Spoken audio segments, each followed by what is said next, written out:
Okay, I'm going to move to worldviews. You know, Praxis Circle focuses on worldview as an academic concept, and I'm really convinced that even really brilliant people like yourself may think they know what the academic concept is, but often they don't.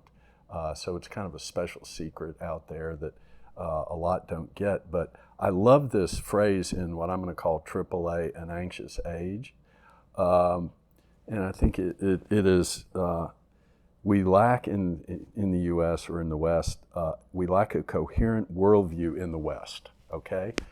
And here you are, a dedicated Christian, but you make that statement, I can fill it in, but my question is, how do you define worldview and what is yours? In a nutshell. Yeah, I'm Wow. not sure about the technical use of it in certain academic circles or certain non-academic circles.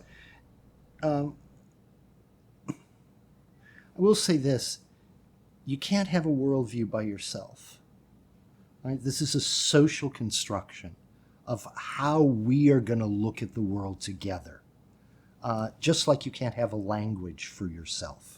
Language is meant to be shared. It only has meaning if the other can hear it. A worldview, I take it to mean, how is it that we jointly, socially, emotionally see the world? And by world, I mean the universe, which extends to the more eternal truths, and all the way down to, you know, how we joke about our in-laws. The universe here is a familial universe, a social universe, a physical universe, and a moral universe, bound together in the unity of truth by a certain consistency of intellectual endeavor, an intellectual shape. It has to make sense.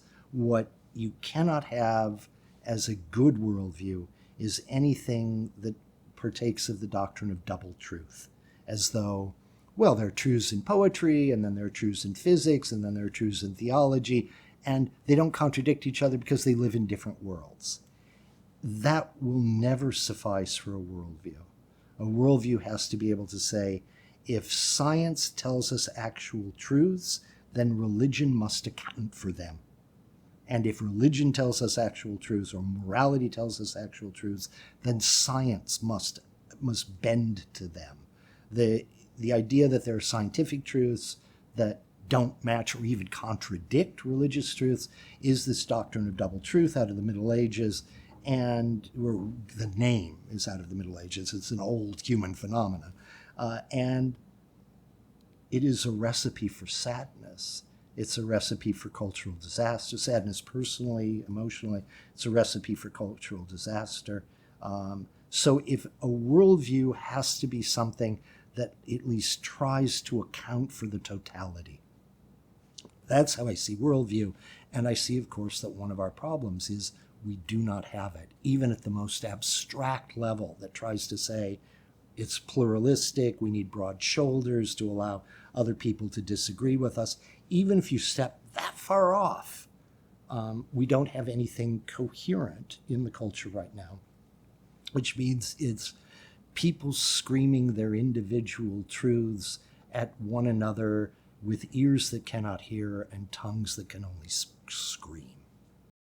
Let me stop you there. That's a beautiful introduction to worldview, because you're focusing on truth and the various ways people think about truth today and so on. And let's just say, I'm going to reveal my cards. I think truth is a judgment on reality. It's a judgment, and it doesn't mean that we're judging truth. It means we have to collectively, as in a community, to operate. But there is an objective truth out there in my worldview that is independent of any judgment that people make. But the point is, you're connecting it to a community, you're connecting it to language, you're connecting it to, I think, a reality out there.